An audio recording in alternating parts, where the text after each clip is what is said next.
Porque além de tudo, Gálatas acho que era o outro. É o outro.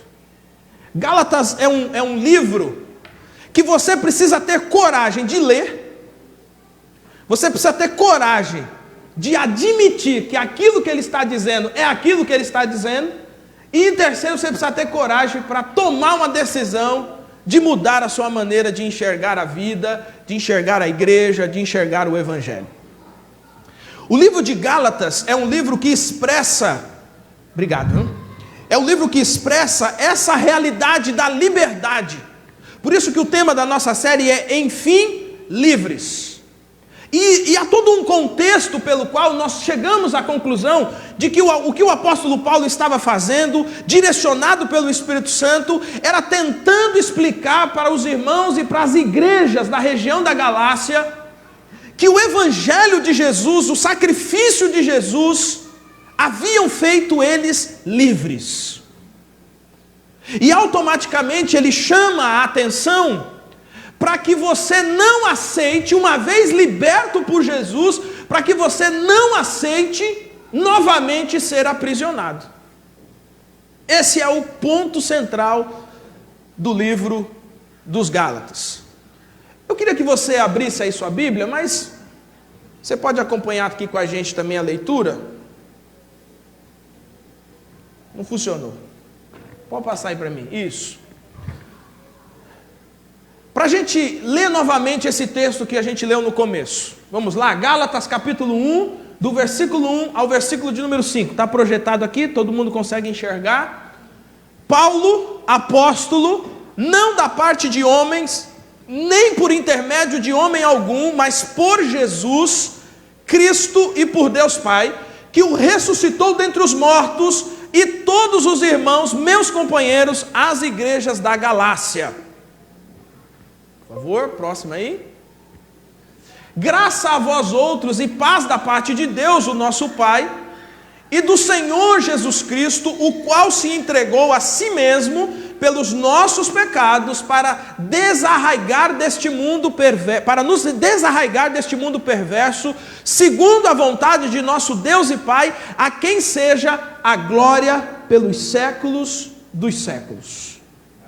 Amém. É isso que o texto vai dizer.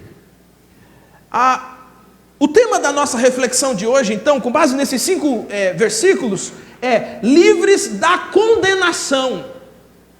O que está acontecendo aqui no livro de Gálatas? Primeiro, vamos entender quem são os Gálatas e que lugar é esse. Os Gálatas eram uma província na época, e eles eram basicamente um povo mais antigo que era chamado de os celtas.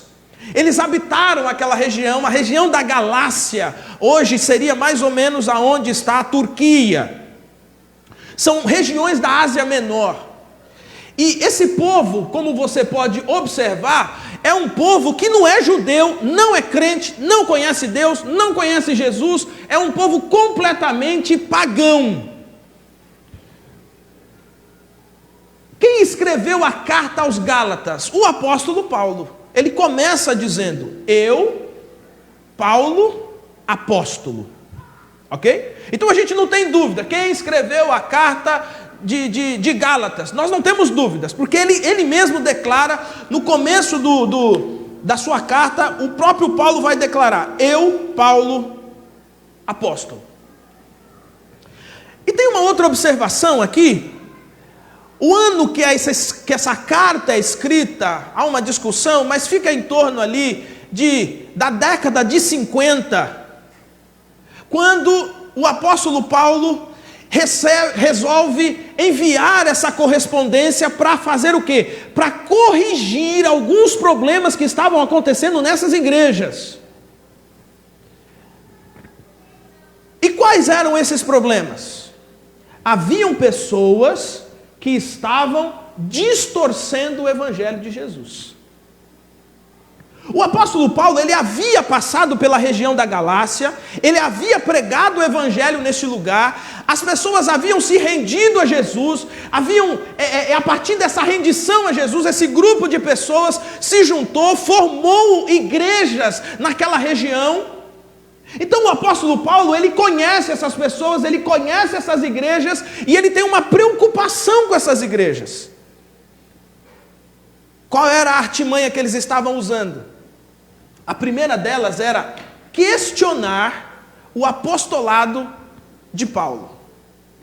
Um pessoal tinha chegado ali na igreja, um pessoal que dava aula na escola bíblica, um pessoal que ensinava a escola bíblica, e eles diziam o seguinte: ó, gente, vocês aprenderam isso aí de quem? Ah, a gente aprendeu isso aqui do apóstolo Paulo. Aí as pessoas diziam assim: mas como assim ele é apóstolo? Não, ele não é de Jerusalém. Os apóstolos de Jerusalém é outros nomes, não tem esse tal de Paulo lá. Como assim ele é apóstolo? Eu acho que vocês foram enganados. Eu acho que esse Paulo, na verdade, é um trambiqueiro, é um ludibriador. Por quê? Porque os 12 estão em Jerusalém.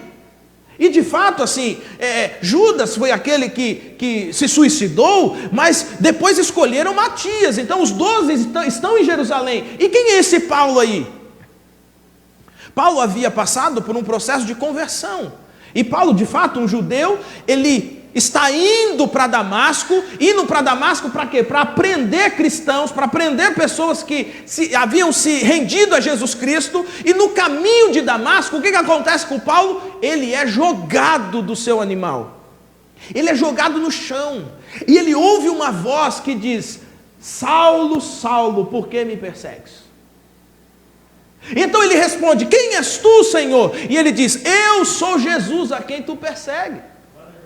Então veja que a carta, ela já começa dessa maneira, ela já começa com o apóstolo Paulo dizendo o seguinte: eu, Paulo, apóstolo. Tem um pessoal aí dizendo que eu não sou apóstolo, tem um pessoal dizendo que eu não sou, mas é o seguinte: eu sou apóstolo e acabou. Por quê? Porque Jesus me chamou. Uma outra observação que a gente pode fazer aqui é que a carta aos Gálatas, ela tem um tom, o tom da carta ele é tenso.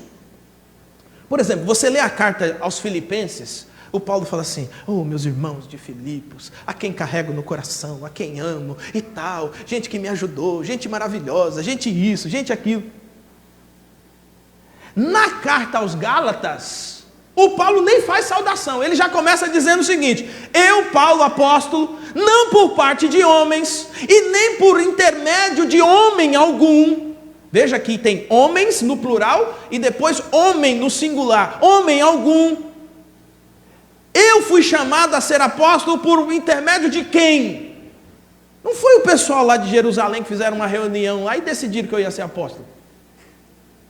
Não foi outra pessoa aqui na região da Galácia que olhou para mim e falou assim: cara, você é bonito, vamos fazer ser apóstolo. Não foi. Eu fui chamado apóstolo pelo próprio Jesus. Aonde? No caminho de Damasco. Saulo, Saulo, por que me persegues? Quem és tu, Senhor? Eu sou Jesus a quem tu persegues. E o Paulo, chamava Saulo, né? Saulo, Paulo, é tudo a mesma coisa. Um nome é romano, outro nome é judeu. Ele se derrama aos pés de Jesus. Aí Jesus vem e diz assim: vai para uma rua. E é interessante esse texto de Atos, capítulo 9, porque o texto vai dizer, o Senhor diz assim para Paulo, ele dá o lugar que ele tem que ir, o nome da rua, o número da casa e a pessoa que mora na casa.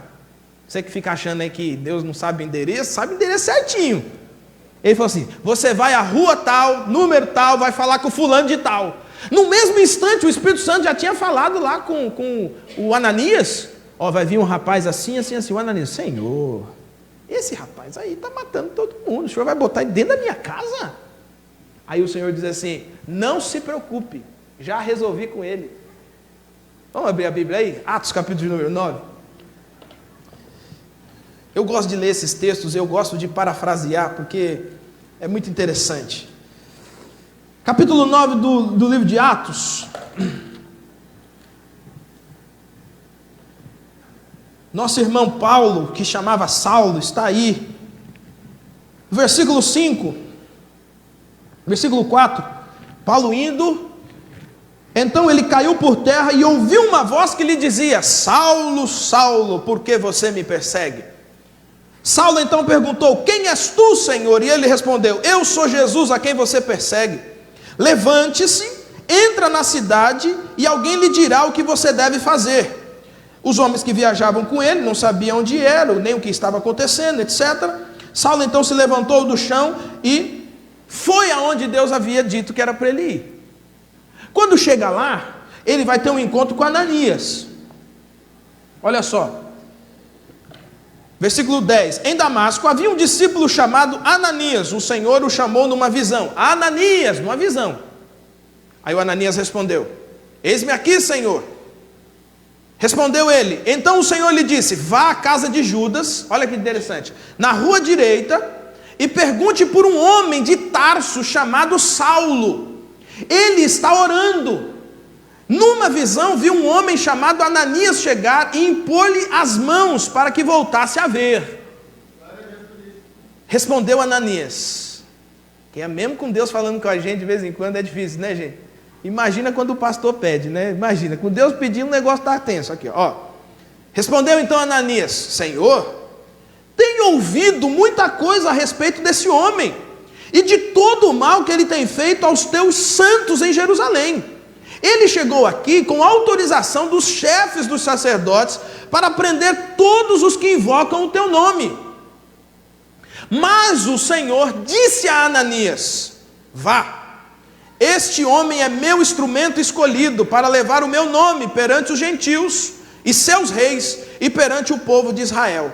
Mostrarei a ele o quanto deve sofrer pelo meu nome. Em outras palavras, Deus diz assim para Ananias: ô Ananias, isso aí não é problema seu não, você só vai lá, ora pelo cabra, ele está cego, você vai orar por ele, ele vai voltar a ver. Mas Senhor, ele está matando as pessoas. Não, Ananias, isso aí não é problema seu, você faz o que eu estou mandando, vai lá, ele vai estar orando, ele já viu você numa visão, ele já sabe quem é você, você vai chegar lá e falar assim: sou Ananias e vim orar por você, bota a mão na cabeça dele, ele vai voltar a enxergar. O resto é problema meu. O Senhor está dizendo para Ananias: esse camarada aí, eu vou mostrar para ele o quão é valioso sofrer pelo meu nome. Então o apóstolo Paulo, ele começa o livro de Gálatas, ele começa dizendo o seguinte: olha, eu não sou qualquer apóstolo mesmo. Sabe por quê, gente? Um apóstolo, hoje tem muito apóstolo, né? Tem apóstolo para puxar de rodo hoje, né? Na época de Jesus teve 13. Se você juntar o Judas, vai dar 14.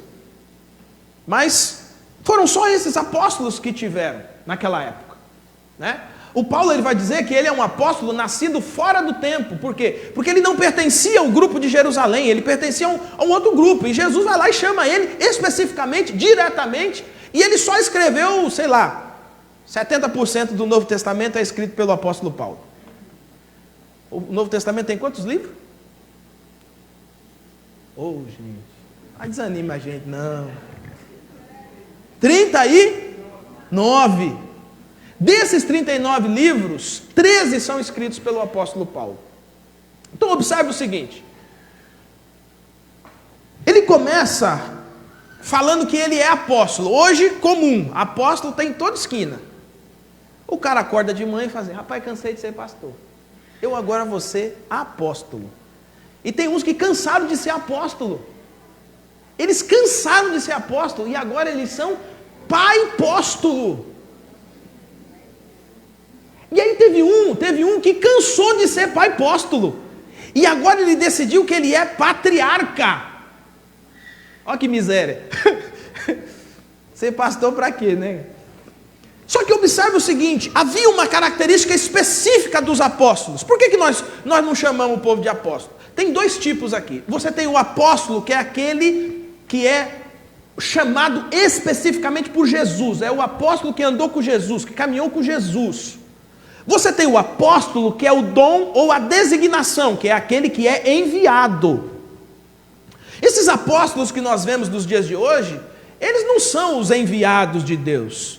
Eles usam o título apenas por manipulação de poder. Você já recebeu a minha bênção? Se você não recebeu a minha bênção, você não está abençoado, pai. Não, o pastor orou por mim. Pastor, eu sou pai apóstolo, patriarca. Eu estou esperando, eles estão continuando, eu estou esperando. Daqui a pouco vai ter semideus, vai ter semi-Jesus. Daqui a pouco eles vão passar a perna em Jesus, meu irmão, e vão chegar, é pai, o fulano e o Espírito Santo. E o Jesus? Não, o Jesus perdeu o cargo. Só que observe o seguinte: para você ser um apóstolo designado, ou um apóstolo de Jesus, você tinha que ter sido testemunha da ressurreição. Primeiro, andar com Jesus, tinha que ter andado com Jesus. Por quê? Não é assim que Jesus chama os apóstolos? Jesus vai andando na beira da praia, Mateus, não, Mateus é na coletoria, já eu errando na história, ó. Andando na beira da praia, é Pedro, Tiago, João, ele vai chamando, ele está passando na coletoria, passando no pedágio, meu irmão, imagina a cena, Jesus passando no pedágio, aí está o cara atendendo no pedágio, e fala assim, como é que é seu nome? Ah, eu chamo Mateus. Mateus, me segue. E imediatamente o Mateus largou tudo para trás e seguiu Jesus. Estes são os apóstolos, andaram com Jesus, foram chamados especificamente por Jesus. A segunda característica, ela precisava ser testemunha da ressurreição de Jesus. Tinha que testemunhar Jesus ressurreto. Se você olhar Atos capítulo de número 1, quando eles vão escolher o Matias, eles vão dar essas regrinhas. Ele diz, bom, como que tem que ser o cara então? Bom, tem que ter andado, tem que ter sido testemunha da ressurreição. O apóstolo Paulo, ele é de fato um apóstolo que tem todas essas características, porque o apóstolo Paulo não andou com Jesus, enquanto os discípulos de Jesus. Ele também não viu Jesus ressuscitado no dia da ressurreição, e nem nos dias que se seguiram. Mas qual é a credencial que Paulo tem? Quando ele está indo no caminho de Damasco, quem aparece para ele? Jesus. E Jesus não só o chama especificamente, como Jesus também acaba dando para ele uma evidência da ressurreição. É o próprio Jesus que faz isso com Paulo. Por isso ele começa a carta dizendo, eu, Paulo, apóstolo. E olha a tonalidade, né? Eu, Paulo, apóstolo.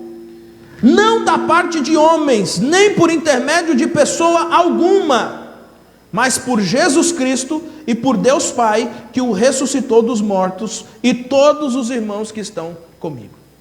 Ele diz, é simples, irmão. Falou assim, ó, não foi os irmãos lá que fizeram a reunião. Eu não sei não, porque parece que ele está dando uma alfinetada lá no Matias, né? O Matias foi escolhido depois de uma reunião, né? Alguns comentaristas dizem, não, mas o povo orou. Eles oraram e pediram para Deus escolher o cara. Então quem escolheu foi Deus, não foram eles. Mas ele está dizendo o seguinte, eu ouvi Deus, eu ouvi Jesus, eu vi Jesus, Jesus apareceu para mim, e Jesus falou comigo, falou o que eu tinha que ser, falou o que eu tinha que fazer, então eu sou um apóstolo, e ponto final. Por que às vezes, ou o que justifica às vezes, quando você lê Gálatas, e você percebe essa tensão, essa perda de paciência, o que às vezes justifica a perda de paciência, quando nós estamos diante de algo parecido aqui? Por que o apóstolo Paulo perde a paciência? Em primeiro lugar, quando o evangelho é pervertido. E esse é um ponto importante para nós. Quando o evangelho é pervertido, nós não podemos agir como se nada tivesse acontecido, ou como se nada tivesse acontecendo. O que o Paulo poderia? Paulo poderia dar uma passadinha na mão da cabeça dele, oh, meus amados irmãos queridos, oh, tem um povinho aí falando mal da gente, mas ó, gente, liga para isso não, toca a vida para frente, e etc, e etc. Só que ele não faz isso, a tonalidade é uma tonalidade de um pai que está corrigindo o seu filho, que está dando bronca no seu filho. Por quê? Porque quando o evangelho é pervertido, o que está em risco é a sua própria salvação. E a gente não pode brincar com isso, a gente não pode brincar com essa situação.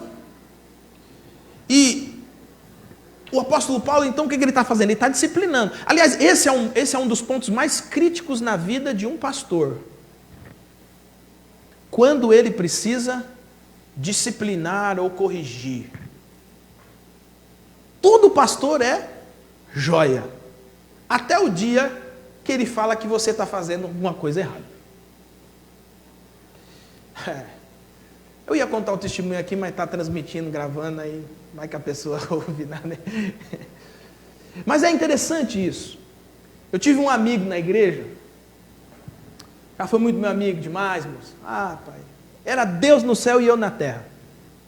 Até o dia, pai, que ele fez um negócio e eu chamei ele para uma conversa e falei assim, irmão, mas o senhor não pode fazer isso.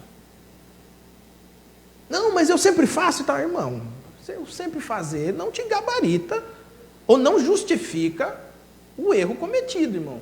Está errado. Está errado. Meu irmão, eu nem preciso te contar o que aconteceu no dia seguinte, né?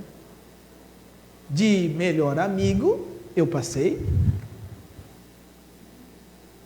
Só que observe o seguinte, o que o apóstolo Paulo está fazendo aqui? Ele não pode passar a mão na cabeça deles. Ele precisa sofrer o ônus de chamar a atenção deles, porque aquilo que eles estão ouvindo e eles estão começando a acreditar, não é simplesmente um negocinho que eles estão ouvindo, não, aquilo interfere diretamente na salvação deles, e esse é o segundo ponto. Quando a perversão do evangelho coloca em risco a nossa salvação, você não pode ter paciência. Ai, todos os caminhos levam a Deus. Não leva. O importante é confiar em Deus, né? Não é tão simples assim. Quando o evangelho ele é pervertido, como o evangelho é pervertido, como ele é revelado nas escrituras, o que está em risco é a salvação das pessoas, porque as pessoas elas são salvas pelo genuíno evangelho, pelo verdadeiro evangelho. O evangelho falso ele condena, ele não salva. E qual que é a diferença do evangelho genuíno para o evangelho falso? Geralmente o evangelho falso condiz com aquilo que a gente quer. Geralmente. Porque o evangelho de Jesus, por exemplo, ele diz assim, no mundo tereis aflições, mas tem de bom ânimo, eu venci o mundo. Então você já sabe, irmão, vai ter luta. Você já sabe. Aí o que o evangelho distorcido faz? Ele diz assim, aceite Jesus, pare de sofrer. Você fala assim, mas esses caras são mais poderosos que Jesus, porque Jesus disse que eu ia sofrer. E eles estão prometendo que eu não vou sofrer nunca mais? Observe que há uma sutileza, não é sutil? É uma sutileza, só que ao mesmo tempo o que está sendo oferecido é um evangelho distorcido, é um evangelho pervertido, é um evangelho falso. O evangelho é completamente, pode abaixar meu microfone, está dando aí. O evangelho ele é completamente exclusivista. E a sua mensagem não está baseada nem em ideologia, nem em filosofia, nem em psicologia. O evangelho de Jesus Cristo, ele não se baseia em filosofias humanas. O evangelho de Jesus Cristo, ele é uma pessoa. O evangelho de Jesus Cristo é Jesus Cristo. E qual que é a diferença?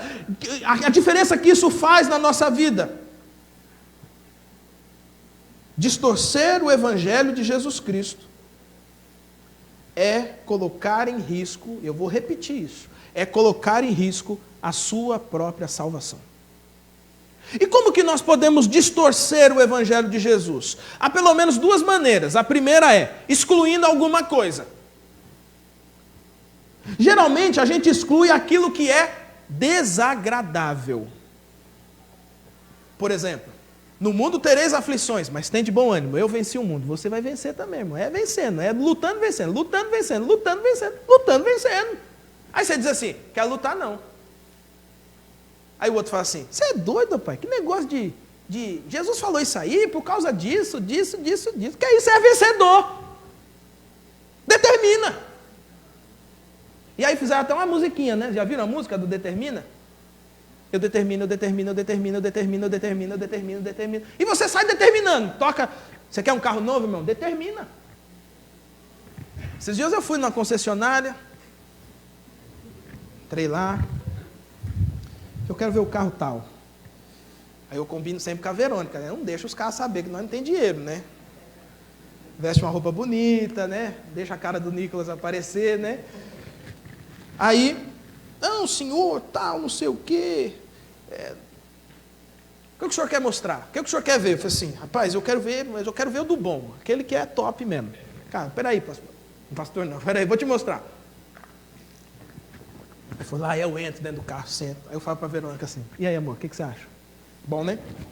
Mexo no volante, mexo no banco, acabamento bonito e tal. Aí eu digo assim, quanto é? Cara, rapaz, esse aqui, esse aqui, na promoção tal, eu consigo fazer para você 35 mil. Eu, rapaz, 35 mil? Rapaz, barato, né, vida? Rapaz do céu. Falei assim, e aquele outro ali? Não, aquele outro ali é 44. Rapaz, aquele é muito caro, né? Mas aquele outro ali eu faço no mesmo preço. Deixa eu ver. Aí o cara, no final, ele fala assim, o senhor pretende fechar negócio agora, para esses dias? Aí eu penso no meu coração, não, eu só estou determinando. Toquei, está tocado, está determinado, irmão. Agora eu te pergunto uma coisa, determinar alguma coisa, faz alguma coisa acontecer? Quem tem o poder de fazer alguma coisa acontecer é Jesus Cristo, é Ele que é o verbo, é Ele que na palavra as coisas vêm a existir. Você não tem poder nenhum não, jovem. Tem não, irmão. Aí você faz que nem eu, se diverte. Pelo menos eu entro dentro do carro, nossa, o cheiro é diferente. Já, poxa, carro novo tem um cheiro diferente. Esses dias eu fui comprar um negócio para limpar o ar-condicionado do meu carro, aí fui olhando na prateleira, aí lavanda, não sei o que, não sei o que, não sei o que, aí tinha um assim, cheiro de carro novo. É esse. Você ligou o ar-condicionado? Me reconstruir, né?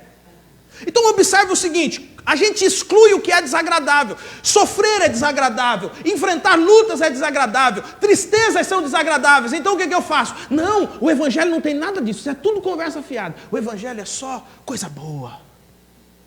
Aí a pessoa diz assim, crente não fica doente. Crente que fica doente é porque está em pecado. Rapaz, tinha uma pastora que ensinava uma miséria dessa aí. Aí ela ficou doente. Aí teve que ir escondida para o hospital, porque se os crentes verem, a mulher está ensinando para mim toda semana que crente só fica doente. Por quê? Porque você falar isso para quem está doente, quando não é você, é fácil. O difícil, meu irmão, é quando você está doente e você fala assim, doença é para crente infiel. Ô jovem, não leu a Bíblia não. Doença é consequência do pecado, acontece. Cura é algo divino de Deus, mas também não é o suprassumo da realidade não. O capeta cura também. Então não é, a cura também não é o mais importante da realidade. O que é o mais importante disso? É que o que Jesus disse é, no mundo tereis aflições, mas tenham bom ânimo. O mundo é vencido pelo verdadeiro evangelho. O evangelho falso é entorpecente. É tomar 2, 3 doses de uísque. É usar uma droga qualquer para você fugir da realidade. Isso é o que faz o evangelho falso. Mas o evangelho verdadeiro, ele ajuda você a enfrentar. Uma outra maneira que nós temos de distorcer, que nós não, porque eu não distorço, Deus me livre.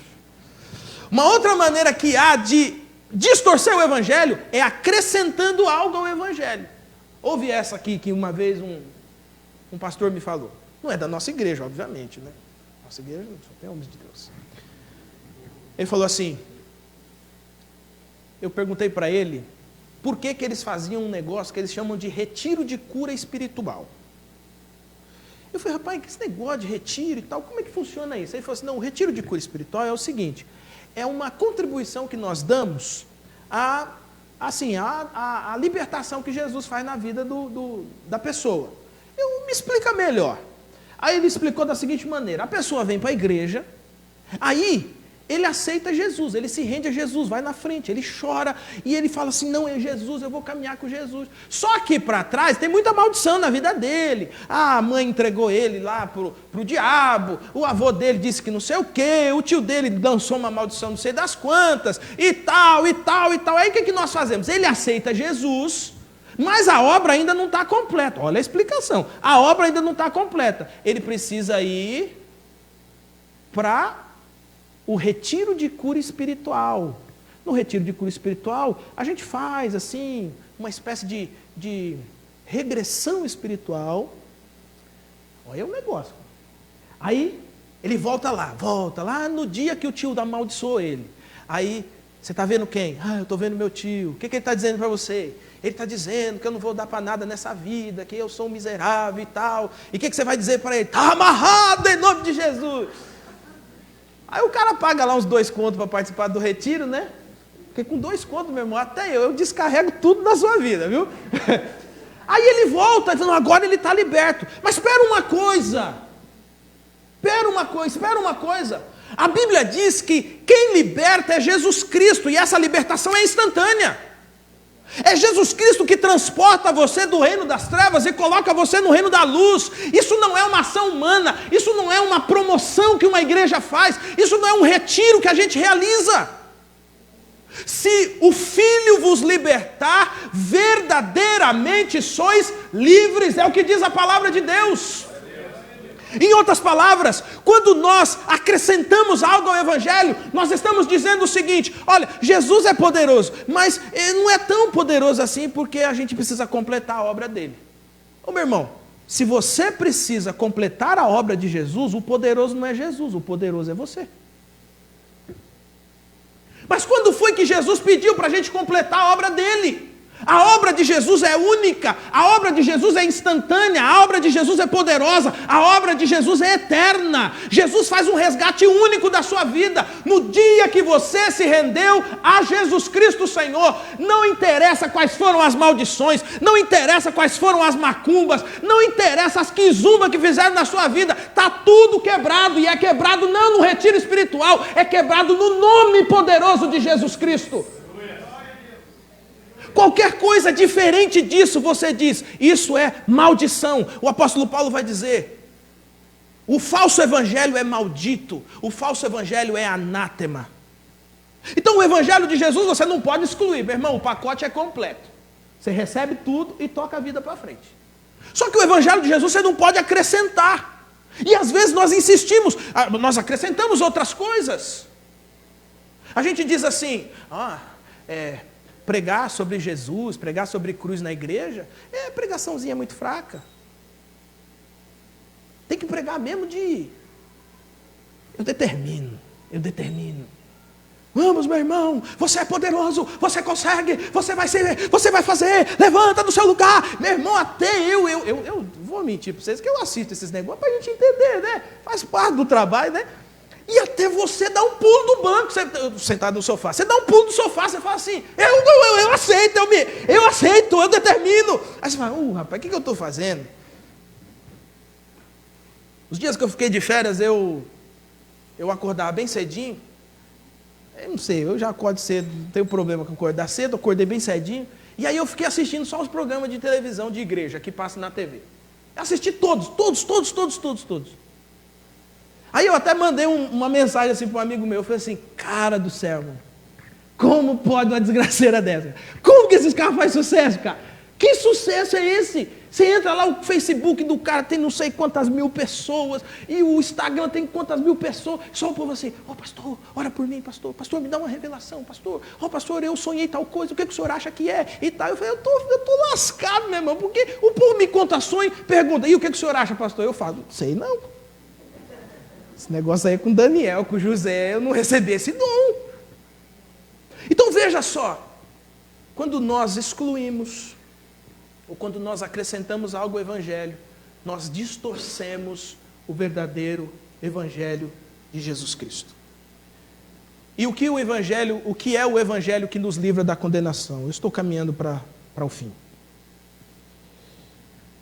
Em primeiro lugar é o Evangelho da cruz. Meu irmão, se você excluir a cruz de Jesus do Evangelho, não é Evangelho. Olha o que o apóstolo Paulo vai dizer aqui, no versículo 1. Ele diz, mas por Jesus Cristo e por Deus Pai, que o ressuscitou dentre os mortos. Então o Evangelho de Jesus, olha que interessante, a principal característica do Evangelho de Jesus é que ela tem um Deus que morre, ressuscita. E qual é o símbolo disso? A cruz. É óbvio que nessa época aqui, a cruz ela tinha um sentido de maldição. Como pode alguém morrer numa cruz? Quem morria na cruz era só o pior dos piores dos piores. Só que quando Jesus morre na cruz, Jesus dá à cruz um novo significado, e ele tem pelo menos 2 significados. Primeiro, porque a cruz é o palco da salvação. É na cruz que a salvação da humanidade é conquistada por Jesus. É por isso que ele grita na cruz: está consumado. Deixa eu te dizer uma coisa. Evangelho verdadeiro de Jesus. Se eu não me entregar, ninguém me obriga não. A cruz de Jesus, então, imprimidos da cruz, foram buscar Jesus, símbolo da vida. Jesus pendurou. A missão desfazer esse processo. Tirou você do reino das trevas. O mundo pode significar natureza, o mundo pode significar o cosmos, ou o mundo pode significar um sistema anticristo que existe. Quando Jesus Cristo entra na sua vida, e o que devolve você para o mundo? E o que você faz quando você é devolvido para o mundo? Antes você vivia devolvido para o mundo, agora, quando você recebe aquele convite para ir na festinha do seu sobrinho, do seu, e aí você fala assim: não vou não, que lá é só trevas. Lá, olha pastor, o diabo reina, hein? Só capeta naquele lugar. Eu tenho um cunhado, pastor, vou contar para o senhor. O cunhado aquele é filho do diabo. Aí eu digo: pois é, meu irmão, mina um ambiente de trevas. Aí ele não leva presente para o aniversariante. É o melhor. E Jesus deu, irmão, você faz tudo que é treva também. Você também é uma treva. É uma treva, pastor. Ai, pastor, aquele meu marido é uma treva, pastor. E é mesmo, é uma treva. Transporta do reino das trevas para o reino de luz. Para Cristo, pelos séculos dos séculos. Ok, a cruz, o evangelho, ele é o evangelho da cruz. O evangelho, ele de fato tem um Cristo sendo morto. O evangelho de fato tem um Cristo sendo ressuscitado. Mas o ápice do evangelho é que ele tem um Cristo sendo glorificado.